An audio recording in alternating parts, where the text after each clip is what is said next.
Hello, I'm Ben Wattenberg. Corporate responsibility has become sizzling politics. Among the issues du jour are downsizing, moving jobs overseas, and CEO compensation. These raise issues about the relationship between moral behavior and commercial gain. Michael Novak is the author of a new book, Business as a Calling, Work and the Examined Life. It is a different take on an issue that touches all of our lives. The question before this house, is business a calling? This week on Think Tank.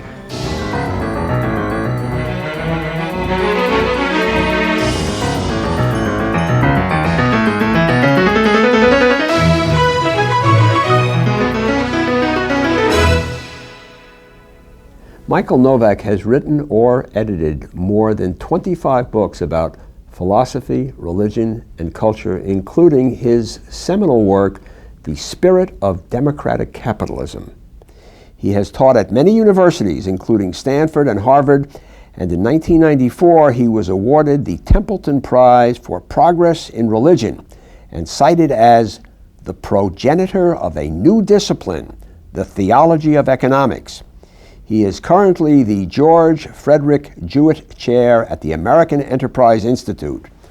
Michael Novak, welcome to Think Tank today. Thanks a lot, Ben. What do you mean when you say business is a morally serious calling? We normally think of a calling as something for a priest or perhaps a doctor, but not a business. Well, many businessmen discover, sometimes later, sometimes earlier, that they're really good at something, that this is something they were made for. There are 3 or 4 signs of a calling. One is that it's what you want to do. There may be some things you're good at you just don't want to do. A second is you've got the talent for it, you've got the knack for it. A third is you really enjoy doing it. It invigorates you. It makes you feel at the top of your form when you're doing it. And many people in business discover that's what they were made for. This is what they seem to do best, what their talent is for. If they're believers, and most probably are, they believe this is what God made them for. And they're glad they found it. By the way, a 4th sign of a calling is it's often hard to find. You don't find it right away. You do some trial and error, feeling your way toward it and maybe back into it. If a doctor says, this is what God meant for me to do on this earth, I think we all sort of understand that. But if a widget salesman says, God meant me to sell widgets, that's okay. Yeah, well, it may or may not be true. He may be just taking it just as a job, but a lot of people feel that, look, this is what I'm good at. This is what I do well. This is what I enjoy doing. It's worthwhile doing. People need widgets. It's a very humble thing. But there are lots of humble jobs in the world that you either do well or you do badly. The other moral aspect of widget selling is that you earn your bread, support your family at it. I mean, and he might not enjoy widget selling. Well, that's a different thing. His calling in that case may be, my father was a lot like that for a good part of his life. Your father? My father. He didn't like the selling job that he had to do in certain aspects of it. And it was a grind for him, but it was depression period, it was hard. He was very glad to have a job. At least he had a job that was selling life insurance, that helped him to meet people, and he came to think of it as this is something very important. He saw the effects of a life insurance policy. Somebody was killed at the mill or something like that. We lived in Johnstown, Pennsylvania, mill town, and to be able to deliver a check to a widow from a life insurance policy, he began to think this is a very old profession, and it's a very important one, and this is financial security for people when disaster strikes. So he changed his mind over time about it. But at first he hated it. He hated just the effort of finding new people and trying to sell them something. Very hard. Is any business, as you call it, a morally serious calling? Well, there's one person, one executive I quote in the book who was debating between some jobs, and he happened to be standing in an airport and saw a rack of magazines, Playboy, Penthouse, whatever, and he was saying to himself, gee, I'm glad I'm not producing those things. So from his point of view, that was not something he'd like to spend his life doing. And so I think people do make that determination. Mm-hmm. Some things are better than others in their viewpoint. But if Hugh Hefner was in this chair, in your chair, he would argue that what he did with Playboy magazine was a morally serious calling. Yeah, he sure did, an installment after installment when he first started out, practically a philosophy. The pleasure philosophy, yeah, or whatever. Pleasure particularly philosophy. for Hugh Hefner. But and I don't think that did a great deal of good for the country over time. In other words, if the country went down that route, goodbye to a capitalist system, goodbye to a democracy. But is the test of I just want to say, for the system's sake, capitalism requires a lot of people willing to sacrifice today for tomorrow, what tomorrow they may not see, but their children will see. And so it's really not compatible with the hedonistic principle. Those are at war with one another. Why is there so much talk these days about corporate greed? There's always been talk of, there weren't corporations in very early history, but there's always been talk of greed. In almost all the major religions and all the major literatures, people of business have been looked down upon as hucksters, looked down upon as middlemen.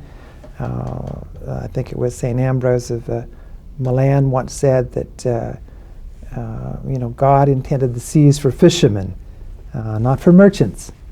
And he had some very nasty words to say about merchants. That's been a constant theme in the pagan West, in the Christian West, it's one reason why in the English language it's hard to think of a novel or playwright or poet who has a kind word to say for commerce or for corporations or for industry. Blake wrote about those dark satanic mills. You have sort of devoted your life to putting together the idea of religion and economics in some sort of a unified field theory. Well, I didn't intend to when I first started out, but I got driven to that.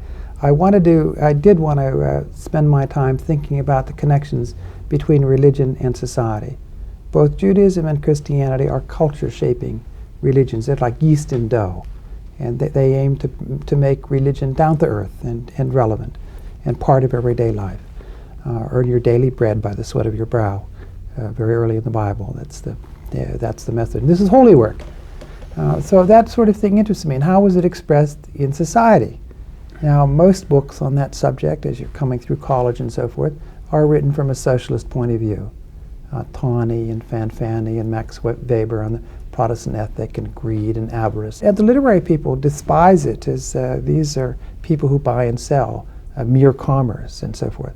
And literary people tend to imagine themselves aristocrats of the spirit. They do better things than that. Tell me about the role of envy, which is something that I know I've heard you talk about it in terms of the Soviet Union and Eastern Europe, but you also deal with it in this book in America. The most destructive passion, the one that James Madison, whose tie I'm wearing, and others thought was what most destroyed republics. It's forbidden 7 times in Deuteronomy and the 10 Commandments. Thou shalt not covet this, thou shalt not covet that. In other words, it's a perpetual passion of human beings to bring down others to their own level, to take what others have.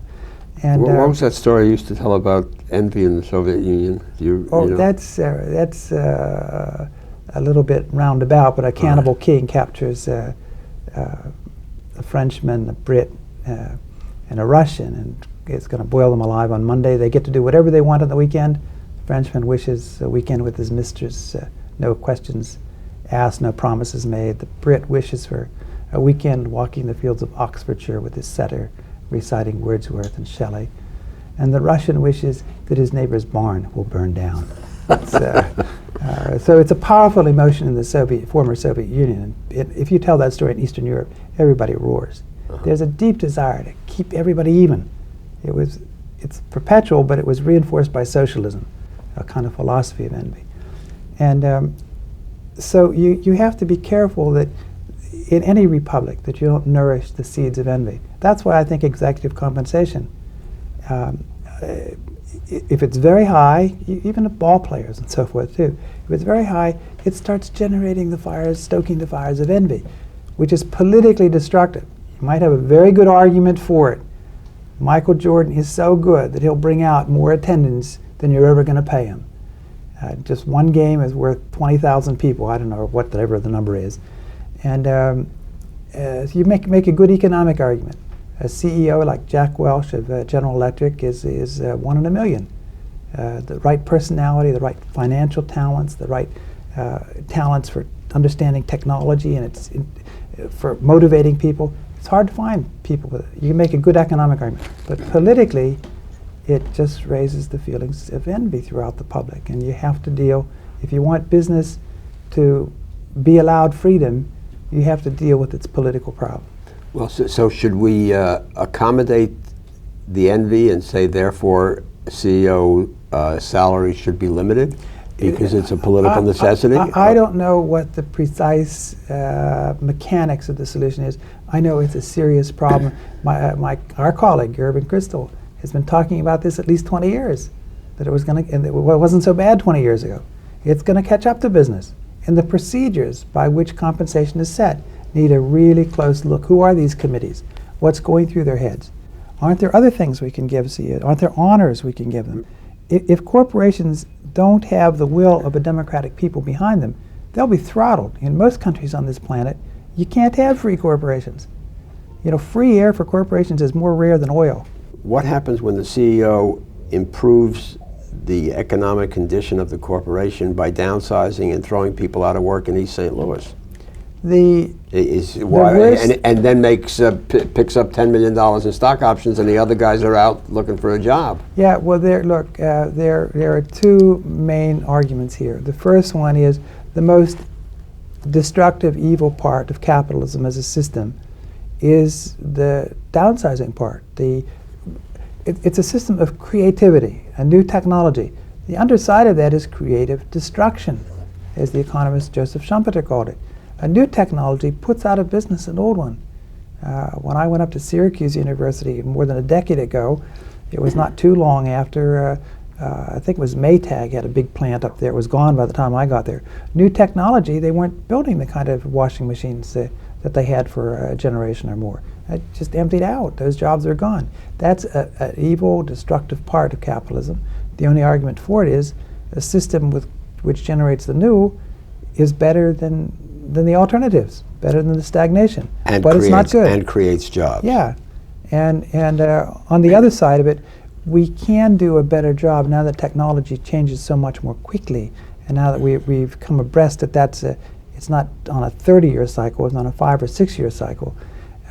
We can adjust the policies of firms so that they pay more in capital and stock options to their workers, so they have a little capital nest egg for these bad times that come along. We can do more with the health insurance to make it portable. In the 1980s, there was this movie called Wall Street, and the central character is one Gordon Gekko, who says in his speech, "Greed is good." Greed is good, he says. Yeah. Is that what businesses are calling I it don't, about? I don't think so. Greed is an excess. Greed is an evil passion, and it usually brings the firm or the person involved in it to grief. No, but what the corporation began, first of all, in monasteries, Egyptian burial societies, then the monasteries, is a form that outlasts an individual life, a legal entity that goes longer than any one individual, that's social without being part of the state, independent of the state. And as that form began to be used in business, began to be the way in which people took new ideas, raised money to produce them, stock associations and so forth, and produce goods, for the first time the world had a way of creating wealth in a sustained and systematic way.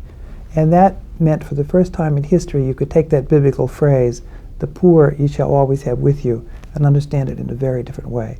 The vast majority of the people of the world do not have to be poor. We can create sufficient wealth so that there's a firm material base under virtually every man and every woman on this planet. And that's the engine is the business is the business corporation. Isn't the purpose of a corporation to make money? Yes, to create new wealth. To create new wealth for its investors, for its workers, for the society at large. But yet you talk about a corporation having a conscience. Well, there's an ambiguity in that. Corporations don't have conscience, but the people in them do, and that can be appealed to, and it's there. It's often the leading edge of conscience in a country. It's often in a corporation. It's often the heads of business corporate. Let's take a country like South Korea, under dictatorship, as it was when it first started experimenting with an American economy. Well, as people from small villages who've been born poor showed terrific economic talent and became heads of corporations, they began to think, hey, we're smarter than the general. And they began to envisage a new Korea, democratic, representative government. And they slowly helped to provide, and it is especially in small businesses that spread, they helped to provide the crucial mass that enabled Korea to move toward democracy. You could predict it in advance, as in fact I did, that it was coming. And I think in the same way in China, you can predict that the spread of business in China is going to lead to a critical mass of people who are going to know that they're smarter than the communists, than the commissars, than the generals. And they're going to demand Republican government. But what happens when an executive in a corporation is faced with a choice that would be a superior moral choice versus a choice that, while not illegal, would make more money for the corporation? Now, that's one of the things you deal with in business as a calling. Where do you come out of that? What should it do? Well, business is a morally serious thing, and different people will handle it differently. You can do good and great good in business, or you could do evil, or just snotty, not very good things. Maybe not terribly evil, but business is an arena of human activity in which you see very bad things and you see very good things. No businessman can escape it by saying, I'm in business. I can't help it. It's the business. Well, wait a minute, but I mean... Let me give you an example, man, a real clear one. A CEO told a group in a seminar, myself included, that he was in a firm that had a branch in East St. Louis. And that branch in East St. Louis, compared to other plants that they had, was marginal. Another guy coming in might close that plant. But he said they're marginal. They're just making it, but they're making it. And given the social problems in East St. Louis, I am not going to close that plant as long as I am CEO of this company. I'm not going to do it. I think we're important to East St. Louis, and we're going to stay there as long as I can keep it there. Another guy might have called it differently. That's what I mean about the discretion that's there in the business. Here's this marginal plant in East St. Louis. It's barely profitable for this company, all right? The same amount of capital invested in another place will not be marginally profitable, but substantially profitable. All right. Now, it's one thing to say, well, I'm not going to close this plant in East St. Louis with all these people's jobs, but in the modern era, with particularly with the role of pension plans, if he does that morally desirable, wonderful thing, he is taking money out of the mouths of widows and orphans who have invested in his stock. So which is the moral way? Ben, morality is not a cut and dried, simple business in any aspect anymore here. There's sometimes more than one moral thing to do. And people are going to have to make a prudential judgment, weighing the good and evil involved in those things, and bank their souls on it. But I can see an argument either way on that. I can see it. In other words, if at a certain point you decide, look, I'd like to keep it open, but this firm is losing money or using money badly here, much as we'd like to do it, we are not, in the end, a welfare agency. And investing this money somewhere else is going to end up doing a lot better for the country, for the business, for the investors, for everybody else in it. And that's our long-term responsibility. I think that's also a responsible case. You know, you hate to go through life and be in one moral dilemma after another, but that's life. And you define your own character by the choices you make. Is the purpose of your new book to tell businessmen to feel good about themselves and get rid of the inferiority complex that because everybody's beating up on them? No. I don't mind if they do that, but what it is to set certain ideals for them. I think mostly people in business are quite idealistic. I was stunned when I had my first encounters with businessmen beginning in a steady way some 20 years ago or so. And if you set ideals for them and show them what's inherent in business itself as a practice, they'll get more out of themselves, morally, politically, for the sake of democracy, for the sake of humanitarian purposes and so forth, than otherwise they might. If you didn't talk about business purely in an economic manner and in terms of the bottom line, but about its moral possibilities and its humane possibilities, all those things are inherent in business. What are the moral possibilities of business? That they create more material wealth for people so they can live better material lives? Well, that's the first moral obligation of business. I mean, that's what they're founded to do. You know, if they don't do that, they're misusing a public trust. But beyond that, let me just say one thing they're not doing. Businesses do most of the commercial advertising on television and so forth. A lot of that is morally schlocky. Schlocky. It's preaching a hedonism. The advertisement or the shows? The advertising. Let's start with just the advertising, which the business has control over. I once told Ray Kroc at McDonald's, he was broadcasting, "You deserve a break today." I said, "Ray, your grandmother didn't believe that. She was from the Czech Republic, as mine was from the Slovak Republic." I said, "Mine didn't either." You know, nothing ever good happened in Central Europe in the last 1,000 years. They sort of have the idea that somebody tells you good news, they're pulling your leg. You're glad to get through the day. You not only don't deserve a break today, you're not going to get one, and get used to it. And I said, besides, if the American people start believing that you deserve a break today, turn out the lights. I mean, you can only make this system work, you can only make this company work, if people are willing to sacrifice and forego some pleasures today to build for tomorrow. And they're going to be things coming to... But that's not the way to sell hamburgers, Michael. Well, I mean, look, let's be realistic. Here's exactly what happened. He took the ad off. As near as I can tell, the ad went off for a good many months. And then for the reason you said, it came back on. It worked to sell hamburgers. But my point remains, businessmen have a responsibility for the messages they put out, and I don't think they take that very seriously. I don't think they think about that very much. What I want to do is call their attention to their responsibilities to the society. And you can only make business work in a certain kind of society unless you have the right sort of political institutions, unless you have the right sort of habits in the people.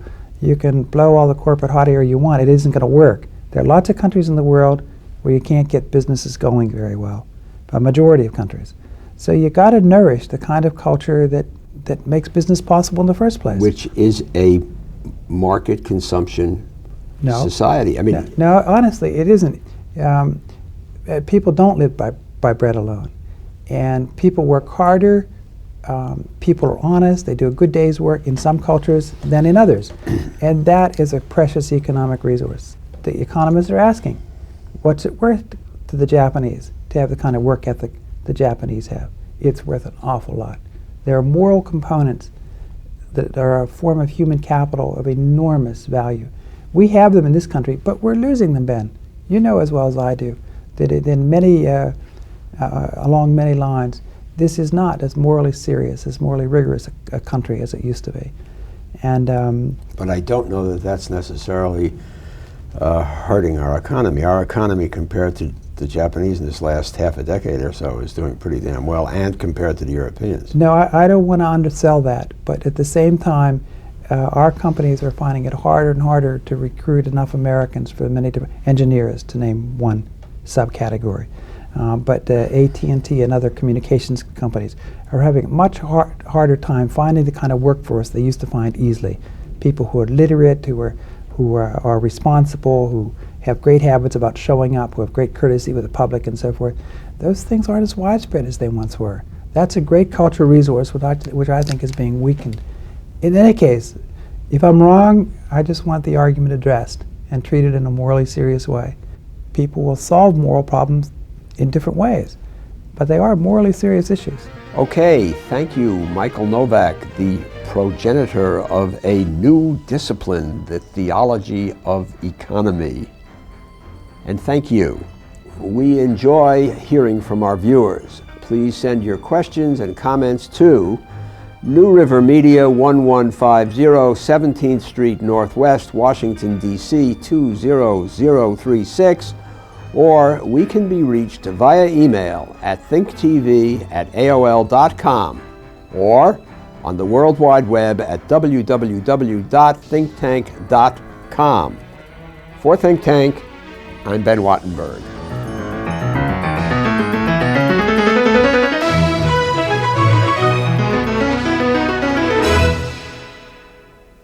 This has been a production of BJW Incorporated in association with New River Media, which are solely responsible for its content.